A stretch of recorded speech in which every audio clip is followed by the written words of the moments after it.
நீங்கள் தவறவிட்ட எபிசோடுகளை இப்பொழுதே காணுங்கள் உங்கள் Tandivan.com மற்றும் Tandivan யூடியூப் சேனலில்.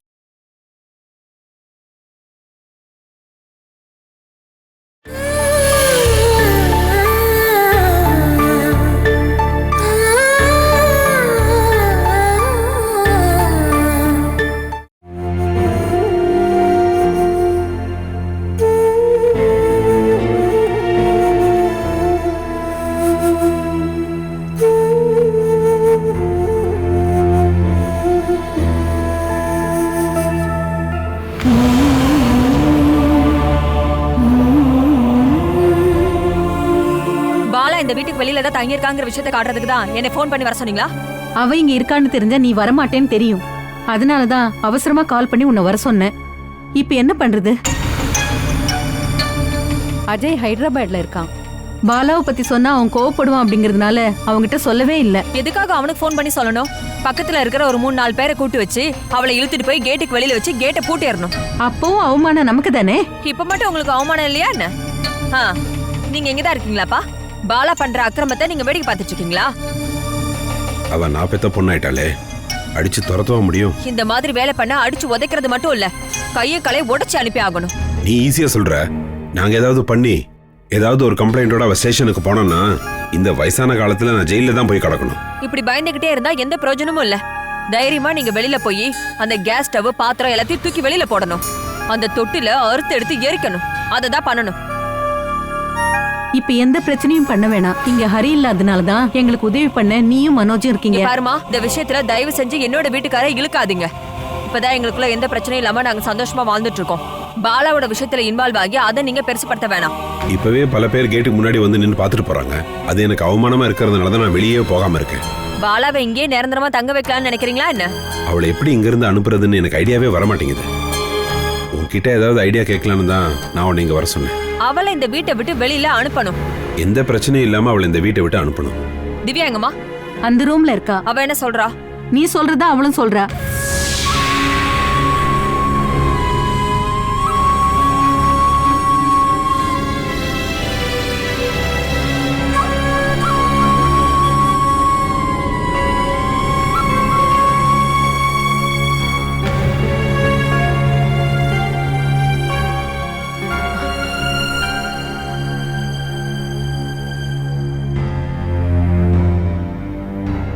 திவ்யா, நீங்களும் அந்த சத்தியாகிரகத்துல கலந்துக்க தான் வந்தீங்களா? நீ இல்ல தங்கச்சிக்கு பின்னாடியே வந்திருக்கீங்களே, அதான் கேட்டேன். நீ தேவையில்லாம ஏன் மேல கோவப்படாத. ஒரு முக்கியமான விஷயம் பேசணும், உடனே வான்னு அம்மா ஃபோன் பண்ணி சொன்னதுனாலதான் என் பொண்ணை ஸ்கூல்ல விட்டுட்டு நான் இங்க வந்தேன். இங்க வந்ததுக்கு அப்புறம் தான் அந்த விஷயத்த பார்த்து நான் தெரிஞ்சுக்கிட்டேன். அப்போ நீ இங்க இல்லையா? அவ இங்க வந்திருந்தப்போ நீ அவ கண்ணத்தை பார்த்து ஒரு அறை விட்டு வெளியில அனுப்பியிருக்கலாம்ல. நானா போய் எதுவும் பேச தயாரா இல்ல. இப்போ பாலா திமிரு பிடிச்சு ஆடிட்டு இருக்கிறதா எல்லாரும் சொல்றாங்க. நான் அவகிட்ட கோவப்பட்டு பேசி நான் அவளை அடிக்க போனேன்னா அப்புறம் எல்லாரும் என் பக்கம் திரும்பிடுவாங்க. ஹரிக்கு கால் பண்ணலையா? அவனுக்கு இந்த விஷயம் தெரியுமா தெரியாதா? இந்த விஷயம் தெரிய வேண்டியவங்க எல்லாருக்கும் தெரிஞ்சிருச்சு. இப்ப என் குடும்பத்துல இருந்து யாராவது இங்க வந்தாங்கன்னா என்ன நடக்கும் சொல்லுங்க? அவங்க எல்லாரும் ஹரிய தானே தப்பா நினைப்பாங்க. இந்த குடும்பத்தோட கௌரவம் எல்லாம் காணாம போயிடும். அவ இங்க தங்கியிருந்தானா ஒவ்வொரு நாளும் விடியும் போது பிரச்சனை பெருசாயிட்டே போகும். எப்படியாவது இந்த வீட்டுக்குள்ள வந்துடலாம் தான் பாலா நினைச்சிட்டு இருக்கா. பழைய வீட்டுக்கு வந்து வேணும் பண்ண பிரச்சனை எல்லாம் உங்களுக்கும் நல்லா தெரியும்ல. அந்த மாதிரி ஒரு பிரச்சனை இந்த வீட்டுக்குள்ளேயும் வரத்துக்கு நான் விட மாட்டேன். சும்மா பேசிட்டு இருந்தா மட்டும் போதாது, அவளை வெளியில அனுப்பணும். நீங்க எல்லாரும் சேர்ந்துதான் இதுக்கான முடிவை எடுத்தாகணும். இல்லைன்னா நான் கிளம்பி என்னோட வீட்டுக்கு போயிடுவேன். நீங்க போய் பாலா கிட்ட பேசி பாருங்களேன். நான் அவகிட்ட பேச போனா பிரச்சனை ஆயிடும். எங்க அத்தையும் மாமாவும் அவகிட்ட பேசவே ரொம்ப பயப்படுறாங்க. மத்தவங்களுக்கு எல்லாம் தெரியறதுக்கு முன்னாடி இந்த பிரச்சனையை நாம முடிக்கணும்.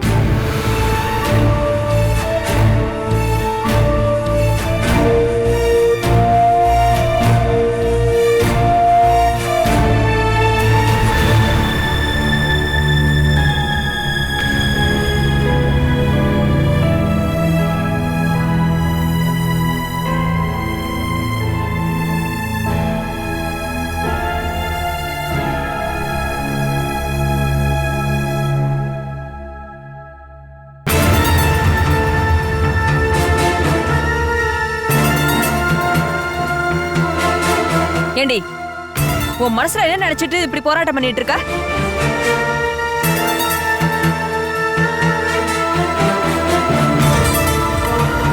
உனக்குள்ள வெக்கமே இல்லையா?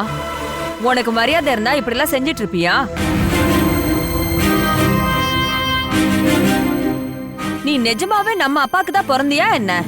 அது எனக்கு எப்படி தெரியும்? அக்கா, உங்களுக்கு சந்தேகம் இருந்துச்சுன்னா அது நீங்க நேரா அப்பா கிட்ட போய் கேட்க வேண்டியதானே? ஏண்டி, இந்த மாதிரி ஒரு கேடு கட்ட வேலைய யாராவது பாப்பாங்களா என்ன? அது இல்லன்னு உங்களுக்கும் தெரிஞ்சு போச்சுல்ல. என்ன கல்யாணம் பண்ணி அனுப்பின வீட்ல இருந்து அவங்க என்ன அனுப்பி விட்டுட்டாங்க. அங்க எனக்கு எந்த உரிமையும் இல்லையாமா. அப்போ நீ அங்கதானே போய் போராடணும், அதானே நல்லது. பெத்த பொண்ணை கல்யாணம் பண்ணி கொடுத்த வீட்ல அவளுக்கு நல்ல பாதுகாப்பு இருக்கா. அவளுக்கு சேர வேண்டியதெல்லாம் வந்து சேர்ந்துச்சா அப்படின்னு தெரிஞ்சுக்க வேண்டியது அப்பாவும் அம்மாவும் சகோதரர்கள் தானே.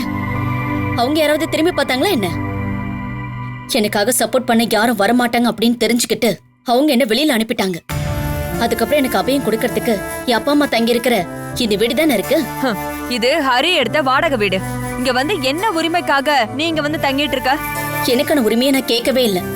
நான் பயப்படாம தூங்குறதுக்கு ஒரு சின்ன இடம் மட்டும்தான் நான் கேட்டேன். நாங்களும் வாழணும் இல்லக்கா. நீ எல்லாம் வாழ்ந்த என்னடி பண்ண போற? அப்பா அம்மா கூட பிறந்தவங்க எல்லாம் இப்படி அவமானப்படுத்துறதுனால உனக்கு என்னதான் கிடைக்க போகுது? கொஞ்சமாச்சும் குடும்பத்து மேல பாசம் இருந்திருந்தா நீ இப்படி எல்லாம் பண்ணுவியா? அந்த பாசத்தை அவங்க கிட்ட இருந்து நானும் எதிர்பார்த்தேன். ஆனா கிடைக்கவே இல்லையே. வேண்டாம், கொஞ்சமாவது கருணை அதையாவது காட்டலாம் இல்லையா? உன்னோட புத்தி தெரிஞ்சதுனாலதான் யாரும் உனக்கு உதவி பண்ணவும் வரல, கருணையும் காட்டல.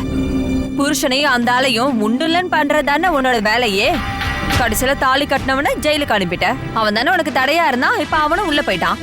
இதுக்கப்புறம் நீ எப்படி வேணாலும் இருக்கலாம்ல. உனக்கு தான் சுதந்திரம் கிடைச்சிருச்சு. உங்களுடைய சுதந்திரத்துக்கு தடையா இருக்கிறது உங்களுடைய புருஷனா என்ன? அந்த தடையை இல்லாம பண்ணதா விவாகரத்து கேட்டு ஆசைப்பட்டு இதுக்கு முன்னாடி கேஸ் கொடுத்தீங்க. மனசுல எந்த கலங்கமும் இல்லாத, மத்தவங்க கிட்ட எந்த எதிர்பார்ப்பும் இல்லாத பாசம் காட்டுற மனோஜ் மாமாவை வாழ்க்கையை விட்டு அனுப்பிடலாம் அப்படின்னு முடிவெடுத்த நீங்க என்கிட்ட என்ன வேணாலும் பேசலாம். தங்கச்சியோட பேரு சொல்லி மத்தவங்க முன்னாடி வச்சு கட்டின புருஷனை அவமானப்படுத்தின உங்களுக்கு அந்தஸ்தை பத்தி பேசுறதுக்கு என்ன அருகதை இருக்கு? எந்த விஷயத்துல இறங்கினாலும் எனக்கு என்ன கிடைக்கும் அப்படிங்கிற ஒரு கெட்ட எண்ணத்துல இருக்கிற உங்களுக்கு எப்படி குடும்பத்தை பத்தி பேச முடியும்? ஒரு ஆள் வழி தவறி போகும்போது கண்டிப்பா உங்களுக்கு புத்திமதி சொல்லணும். நான் இந்த மாதிரி உடைஞ்சு என் வாழ்க்கையில எனக்கான எதிர்பார்ப்பு எல்லாமே கைவிட்டு போனதுக்கு அப்புறம் உபதேசம் பண்ண வராதீங்க. நான் ஒண்ணு உனக்கு உபதேசம் பண்றதுக்காக வரல. மத்தவங்க முன்னாடி எங்க ஃபேமிலி அவமானப்படுத்தணும்னு நீ இப்படி ஒரு வேலையை பண்ணிட்டு இருக்கியே, இப்படி பண்ண வேண்டாம் சொல்லதான் நான் வந்தேன். இதுக்கான பதில நான் அப்பா கிட்டயும் ஹரியண்ணா கிட்டயும் ஏற்கனவே சொல்லிட்டேன்.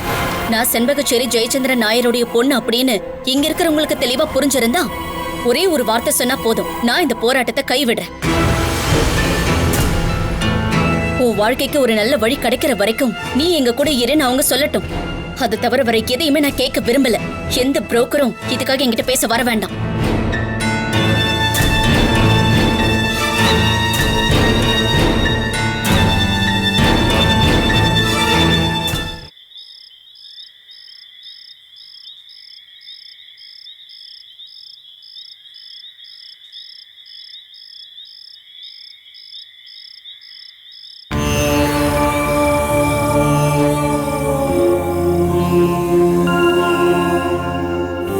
நீ தூங்குமா. நாயோ பூனையோ இல்ல வேற யாரும் உன்கிட்ட வராத மாதிரி இந்த அம்மா உன்னை பாத்துக்கிறேன். நீ சந்தோஷமா தூங்குமா. இந்த அம்மா தூங்காம உன்னை நான் பாத்துக்கிறேன்.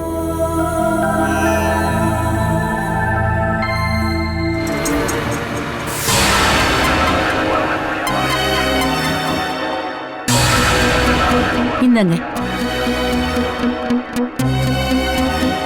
பாலாவும் குழந்தையும் இன்னும் தூங்கவே இல்லைங்க. அவங்களோட பரம்பரையை வச்சு பார்க்கும்போது அவ ரொம்ப சந்தோஷமா வாழ வேண்டியவ. நம்ம வாழ்க்கை நிம்மதி இல்லாம போறதுக்கு ஏதாவது ஒரு பிரச்சனை வந்துகிட்டு தான் இருக்கு. அவ வாழ்க்கையில இப்படி எல்லாம் நடக்கும்னு நாம யாராவது நினைச்சோமா என்ன? நீ இந்த மாதிரி பேசி பேசி அவ மேல தேவையில்லாத அனுதாபத்தை உண்டாக்காத. அவ நிலைமையை நினைச்சு மனசு உடைஞ்சு வீட்டுக்குள்ள தங்குறதுக்கு இடம் கொடுத்தோம்னா அது நம்மளுக்கே பெரிய பிரச்சனையாயிடும். உனக்கு அந்த அனுபவம் ஞாபகம் இருக்குல்ல? இதான் வசதியான வீடா இருக்குல்ல, ஏதாவது ஒரு ரூம்ல அவளை தங்க வச்சிடலாமே. வேணுவோட கேஸ்ல இது வரைக்கும் தீர்ப்பு வரவே இல்லை. ஏதாவது ஒரு காரணம் சொல்லி அவனை வெளியே விட்டாங்கன்னா பாலா இங்கதான் இருக்கான்னு தெரிஞ்சு நேரம் இங்கேயே வந்துருவான். அதுக்கப்புறம் அவன் என்ன பண்ணுவான்னு சொல்ல முடியுமா? அவனை நினைச்சு நான் ரொம்பவே பயப்படுறதுனாலதான் அவளை இங்கிருந்து வேற எங்கேயாவது அனுப்பணும்னு நான் அடம் பிடிச்சுக்கிட்டு இருக்கேன். நீ எதுக்கு வெளியவே பாத்துக்கிட்டு இருக்க? பாலா குழந்தையோட வெறும் தரையில தான் படுத்துட்டு இருக்கா. அதுவும் போத்திக்க பெட்ஷீட் கூட இல்லாம. அவ நம்ம பொண்ணாச்சுங்க. வருத்தப்படாம இருக்க முடியுமா?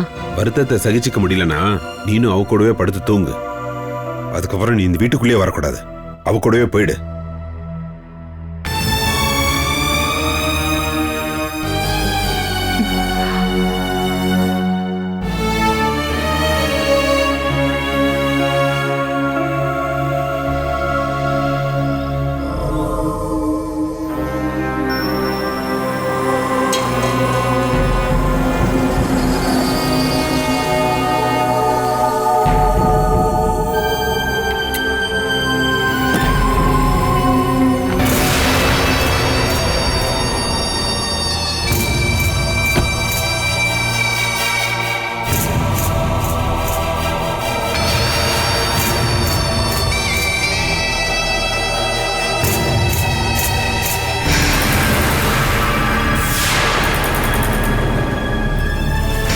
சார் பேக் இந்தாங்க. எவ்வளோ ஆச்சு? 1000 ரூபாய். இந்தாங்க. சரிங்க சார், தேங்க்ஸ்.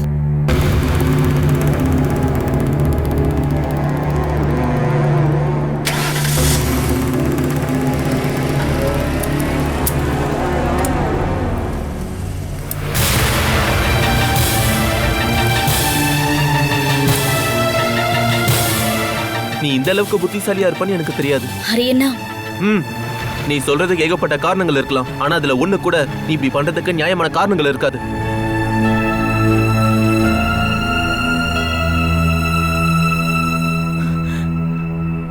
உன் மேல அதிகமா பாசம் வச்சிருக்க நான் கூட உன்னை மன்னிக்க முடியாத குற்றத்தை தான் இப்ப நீ பண்ணிக்கிட்டு இருக்க.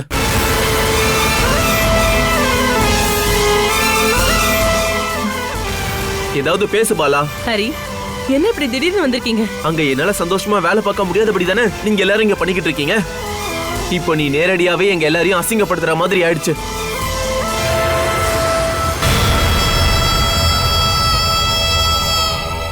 உன் மேல வச்சிருந்த பாசம் நம்பிக்கை எல்லாம் போயிடுச்சு.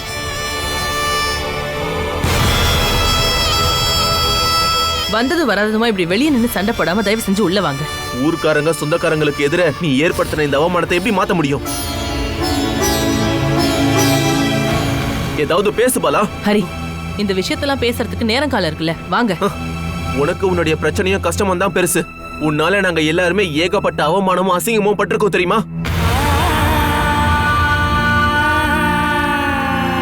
என்ன எதுவும் பேசாம நிக்கிற? வெளியே நின்னு இப்படி கத்திட்டு இருக்காதீங்க, அக்கம் பக்கத்துல கேக்கும். நீங்க இப்படி தேவையில்லாம சத்தம் போட்டு இருக்கிற கொஞ்ச நெஞ்ச மானத்தையும் வாங்கிடாதீங்க. வாங்க. அது வந்து இவ வாங்கன்னு சொல்றேன்ல, வாங்க, அப்புறம் பேசிக்கலாம்.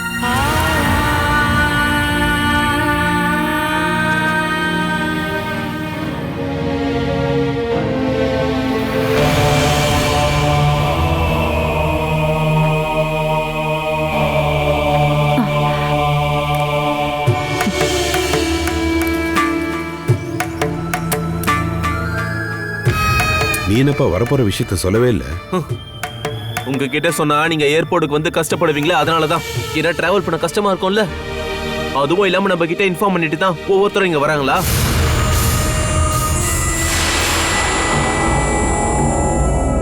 நான் தான் உங்ககிட்ட சொல்லியிருந்தேன்ல, பாலாவுக்கு ஏதாவது உதவி வேணும்னா பண்ணி கொடுங்கன்னு. அதை மட்டும் நீங்க பண்ணியிருந்தீங்கன்னா இப்போ இந்த வீட்டுக்கு முன்னாடி நடந்துகிட்டு இருக்க கோமாளித்தனம் நடந்திருக்காது.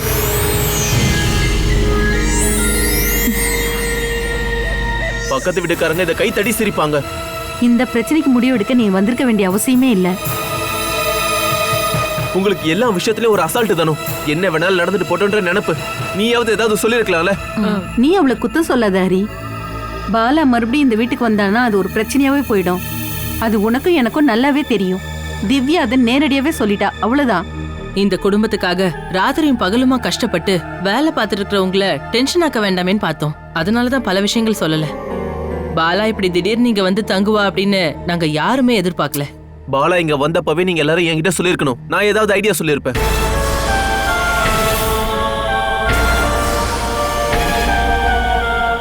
இந்த பிரச்சனை பெருசா போனதுக்கு நீங்க தான் காரணம். இப்ப என்ன, நான் தான் அவளை வெளியே தங்க சொன்னேன்னு சொல்றியா? இல்ல எல்லாத்தையும் தூக்கி எறிஞ்சு அவளையும் குழந்தையும் ரோட்ல நிக்க வைக்கணுமா? சில விஷயங்கள் அதை தான் செய்யணுமா என்ன? நீங்க அப்பாவும் மகனும் ஒருத்தருக்கு ஒருத்தர் சண்டை போட்டுக்காம பாலா விஷயத்துல என்ன பண்ணணும்னு கொஞ்சம் பொறுமையா உட்காந்து யோசனை பண்ணி பாருங்க. யோசனை பண்றது எல்லாத்தையும் கொஞ்சம் ரெஸ்ட் எடுத்ததுக்கு அப்புறம் பண்ணலாம். ஆமா, அதுக்குள்ள நான் சாப்பிட ஏதாவது ரெடி பண்றேன். நான் 5 நாள் லீவ் கேட்டு இங்க வந்திருக்கேன். நான் கிளம்புறதுக்கு முன்னாடி பாலாவோட விஷயத்துல ஒரு முடிவு எடுத்தாகணும். அவளை அவங்க ஊர்ல கொண்டு போய் விடணும். அதுக்காக தான் ஹரி சவுதியில இருந்து வந்திருக்காரா என்ன? நீங்களும் மாமாவுமே கொண்டு போய் விட்டுருக்கலாம்ல, இல்ல அஜய் கிட்ட சொல்லிருக்கலாமே. அவன் அதுக்கப்புறம் பாலாவுடைய விஷயத்துல இன்வால்வ் ஆக மாட்டேன்னு சொல்லிட்டு தான் அவன் இங்கிருந்து போயிருக்கான். இப்ப எல்லா பொறுப்பையும் ஹரி தான் ஏத்துக்கணும் போலயே. எங்க நீங்க வாங்க. வீட்டுக்கு முன்னாடி அவ இப்படி இருக்கும் போது என்னால எப்படி ரெஸ்ட் எடுக்க முடியும்னு நினைக்கிறேன்? அவளை இங்கிருந்து போக சொல்லி நீ தான் சொல்லணும். அப்படி நான் சொல்லி போகிறதா இருந்தா அவ இப்படி ஒரு வேலையை பார்த்திருக்கவே மாட்டா. அதுக்காக அவளை அடிச்சு விரட்ட முடியுமா? இதுக்கப்புறம் யாரையும் அடிக்கவும் ஒதுக்கவும் வேண்டாம். வேணு ஜெயில இருக்கான். அந்த ஆளுடைய வீட்டுல இருக்க முடியாததுனாலதான் அவ இங்க வந்திருக்கா. இதுக்கப்புறமா எந்த ஒரு பிரச்சனையும் வராத மாதிரி தான் இதுக்கு ஒரு முடிவு கட்டணும். ஹரி, நீங்க எதுலயும் தலையிட வேண்டாம். நேரா போலீஸ் ஸ்டேஷனுக்கு ஃபோன் பண்ணி சொல்லுங்க. அவங்க வந்து மத்த விஷயத்தெல்லாம் பாத்துப்பாங்க. பாலாவுக்கு எதிரா நம்ம போலீஸ்ல கம்ப்ளைண்ட் கொடுக்கறது அவ்வளவு நல்லது இல்லம்மா. அவன் நம்ம வீட்டு வாசல்ல இப்படி தங்கி இருக்கிறது மட்டும் சரியாத்த? எந்த ஒரு அவமானமும் வராம இதுக்கு ஒரு முடிவு கொண்டு வரணும். அதுக்கு முதல்ல பாலா என்ன நோக்கத்தோட வந்திருக்கான்னு தெரிஞ்சுக்கணும். அது மட்டும் இல்லாம இந்த பிரச்சனையை இன்னைக்கு நம்ம முடிச்சாகணும்.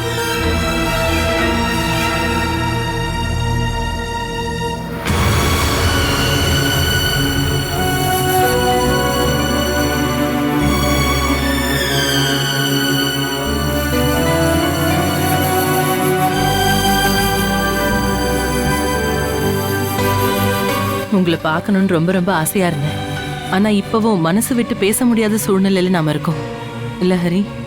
பாலாவோட விஷயத்துல நம்ம ஒரு முடிவு எடுக்கணும்னு நான் லீவு போட்டு வந்திருந்தாலும் உன்னை பாக்குறதுக்கும் ஒரு 2-3 நாள் உன் கூட இருக்கணும்னு ஆசைப்பட்டுதா நான் ஓடோடி வந்தேன். இதுக்கப்புறம் பாலாக்கான பொறுப்பை நீங்க ஏத்துக்க வேண்டாம். வேணு ஜெயில இருக்கிறதால அவ வாழறதுக்கு நம்ம ஏதாவது ஏற்பாடு பண்ணணும்ல. பாலாக்கு ஏதாவது கொடுக்கறதா இருந்தா அதை மாமா கொடுக்கட்டும். அவர் முன்னாடி மாதிரிலாம் இல்ல. புரோக்கர் வேலை பார்த்து கையில இப்ப நிறைய காசு வச்சிருக்காரு. ஒரு கார் புக் பண்ணணும்னு அடிக்கடி சொல்லிட்டே இருந்தாரு. நிஜமா தான் சொல்றேன். பாலாவோட விஷயத்துல நீங்க அவசரப்பட்டு எந்த வாக்குறுதியும் கொடுக்க வேண்டாம். எல்லாரும் உங்களை மாட்டி விடுறதுக்காக தான் காத்துட்டு இருக்காங்க. இந்த விஷயத்துல என்னை விட அதிகமான பொறுப்பு அப்பாவுக்கு தான் இருக்கு. கையில பணத்தை வச்சுக்கிட்டு கஞ்சத்தனமா வாழ்ற அந்த மனுஷன் கிட்ட எனக்கு கொஞ்சம் பணம் தேவைப்படுதுன்னு கேட்க கஷ்டமா தான் இருக்கு. கொஞ்சமாவது பணம் கொடுக்காம பாலா இங்க இருந்து போகவே மாட்டா. நம்ம வேணும்னா அவகிட்ட பேசி பார்க்கலாம், அப்புறம் முடிவு எடுத்துக்கலாம்.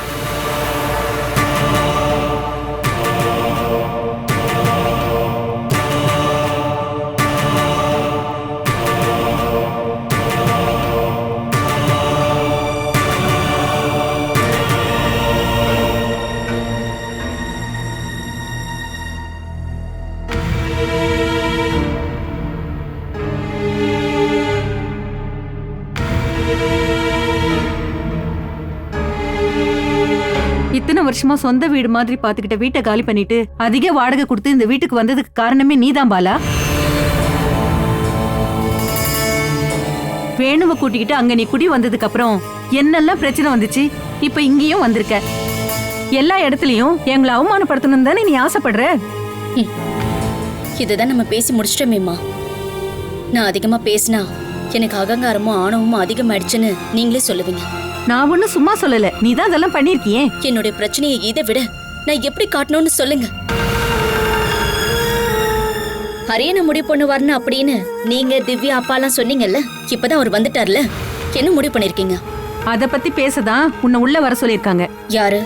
அப்பாவும் ஹரியும். இதுக்கு ஏதாவது ஒரு வழி பண்ணி ஆகணும்ல. எழுந்து உள்ள வா.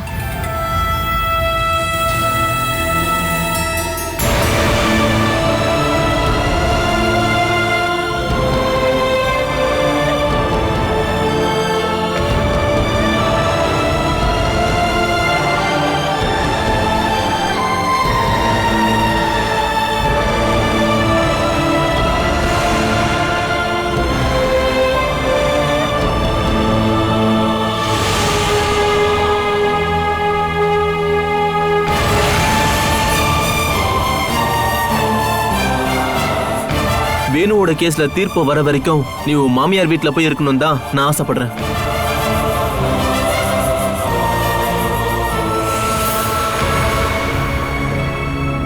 வேணு ஜெயிலுக்கு போயிட்டான்னு அவங்க உங்ககிட்ட என்னென்னமோ சொன்னதுனால உடனே குழந்தையோட கிளம்பி வந்துருவியா என்ன? இப்படி பண்றதுதான் உனக்கான பிரச்சனையே. ஆமா ஹரியண்ணா, எல்லாமே என்னுடைய பிரச்சனை தான். நீங்க எல்லாரும் சேர்ந்து அதிகமா விலை கொடுத்து வாங்கி கொடுத்த புருஷன் ஒரு ஆளை கொண்டுட்டு ஜெயிலுக்கு போனது அதுக்கு நான் காரணம் தான். போலீஸ்காரங்க வந்து அங்க இருந்து என்ன வெளியில அனுப்புனதும் அதுக்கும் நான் தான் காரணம். பயப்படாம இருக்கிறதுக்காக தான் இங்க வந்து ஒரு இடம் கேட்டு இங்க வந்து நிக்கிறேன் பாருங்க, அதுக்கும் நான் தான் காரணம். கல்யாணத்துக்கு முன்னாடி வேணு பேர்ல ஏதாவது அடிதடி கேஸோ இல்ல வேற எந்த பிரச்சனையும் இருந்த மாதிரி எனக்கு தெரியல. உன்னை கல்யாணம் பண்ணி கொடுத்ததுக்கு அப்புறம் அவன் இந்த மாதிரி ஆயிட்டானா அது உன் விதின்னு நினைச்சு நீ சமாதானமா இருக்கணும். நீங்க எல்லாரும் சேர்ந்து எனக்கு பரிசா கொடுத்ததுதான் விதி, அப்படிதான் சொல்லணும்.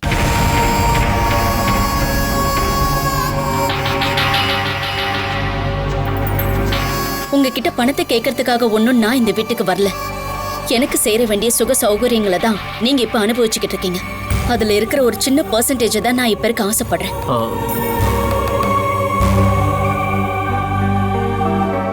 சொத்தை வித்ததுக்கு அப்புறம் ஏன் கல்யாணத்துக்காக பேங்க்ல போட்டு வச்சிருந்த பணத்தை தானே ஹரியன் எடுத்துட்டு கல்ஃபுக்கு போனாரு.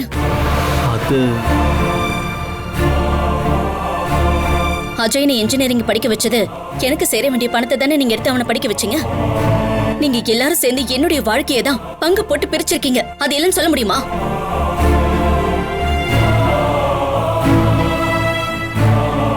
ஏன் பணத்தை வச்சுக்கிட்டு நீங்க நல்ல நிலைமைக்கு வந்துட்டீங்க. நான் இப்போ பிச்சைக்காரி மாதிரி இருக்கேன். நல்ல நிலைமையா? இப்பவும் நாங்க இந்த வாடகை வீட்டுல தான் இருக்கோம். அது உங்களுடைய தெனாவட்டு. வீடு கட்டுறதுக்காக ஹரியனை நீங்க இடம் வாங்கல, நீங்க கார் வாங்குறதுக்காக அட்வான்ஸ் கொடுக்கலையா? இதெல்லாம் அந்த ஆட்டோக்காரன் சொல்லிருப்பான் போல. யாரு சொன்னாங்கிறது இப்ப பிரச்சனை இல்ல. நான் கேள்விப்பட்டதெல்லாம் உண்மைதானே? பாலா, எப்பவுமே வாடகை வீட்டுல இருக்க முடியாது. சொந்தமா ஒரு வீடு வேணும், வசதி வாய்ப்புலாம் வேணும். அத நீ பொறாமையா பார்க்க வேண்டாம். நான் ஒன்னும் பொறாமப்பட்டு சொல்லல. நீங்க எல்லாரும் எப்போ சேஃபா இருக்கீங்க. ஆனா தெரு தெருவா அலையிறது நான் தான். எனக்கு ஒரு குழந்தை இருக்கு, இன்னொரு குழந்தைய வயித்துல வளருது. எனக்குன்னு வேலை இல்ல, நான் படிக்கிறதுக்கு வீடு இல்ல, நான் சாப்பிடறதுக்கு சாப்பாடு இல்ல. இதுக்கப்புறம் நாங்க எப்படி வாழணும்னு சொல்லி கொடுங்க. உனக்கு யார் உதவி பண்ணாலும் வேணு வந்து தொந்தரவு பண்ணுவான். அப்படி இருக்கும்போது உன்னை எப்படி இங்க தங்க வைக்க முடியும்? நம்ம எல்லாரையும் அவமானப்படுத்துறதுக்காக தானே வீட்டுக்கு வெளியே அடுப்பு பத்த வச்சு வேலையை பார்த்துட்டு இருக்கா. எதிரிங்க கூட இந்த மாதிரி எல்லாம் பண்ண மாட்டாங்க. நம்ம மேல அந்த அளவுக்கு கோபம் இருக்கிறதுனாலதான் பாலா இப்படி எல்லாம் பண்ணிட்டு இருக்கா. அதனால பாலாவை இங்க தங்க வைக்கணும் அப்படிங்கறதுக்காக நீங்க சொல்ற எந்த காம்ப்ரமைஸையும் என்னால ஏத்துக்க முடியாது. பாலா, வேணு வீட்டுக்கு போய் நான் பேசுறேன். அந்த வீடு வேணுக்கும் சேர்ந்த வீடு தானே.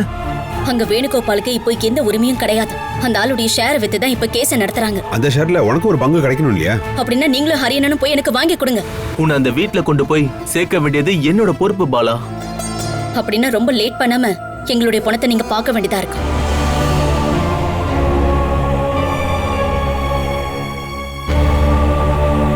ஏரியிலயோ இல்ல ஆத்துலயோ கல்ல கட்டி எங்களை கொன்னு போட்டுட்டு பாலா குழந்தையோட ஊரை விட்டு போயிட்டாங்கிற நியூஸ் மட்டும்தான் உங்களுக்கு வரும். அதனால மரணத்தை தேடி போறதுக்கு எனக்கு அங்க மனசு இல்ல. பாலா, இப்போதைக்கு ஒரு வாடகை வீட்டை நான் எடுத்து கொடுக்குறேன்.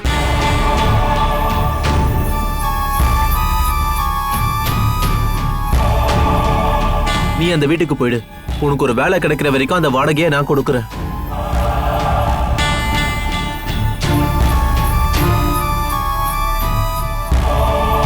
இதை தவிர வேற எதையும் என்னால பண்ண முடியாது. உங்களுடைய நிலைமை எனக்கு புரியுதுண்ணா. எனக்காக உங்க பொண்டாட்டிக்கிட்ட நீங்க சண்டை போட வேண்டாம். நான் இந்த வீட்டை விட்டு போயிடுறேன்.